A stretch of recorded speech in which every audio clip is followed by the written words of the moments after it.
Андай жерде де қонақ үй бар екен. Біліп кетейік, бағасы қандай екен.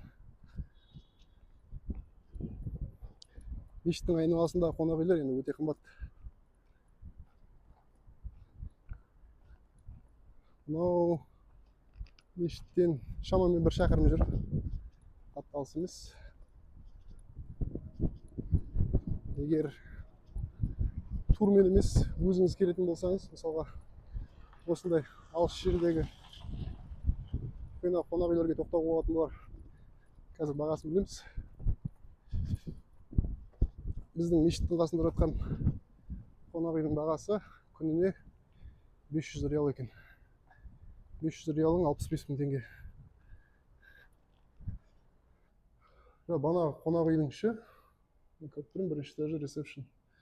Bir күнге bir адамға bir түнге 150 реал дейді. Бұл жерде 250 деп қойыпты, бірақ бұл жердегі адамның өзіне сұрасам, бір адамға 150 реал. One person. А two person? Same? Окей. Екі адам болса да, бір бөлмені алса, сол 150. Гостиница мешіттен көп қатты алыс емес, где-то 1 шақырым жерде. Аты мынандай, егер Google картаға салса, шығады. Күніне где-то 20 000 теңгедей. Таңғы ас кірмейді ішіне. 2 адам болып, бір бөлмені алып жата беруге болады. Жақсы, өте жақсы баға.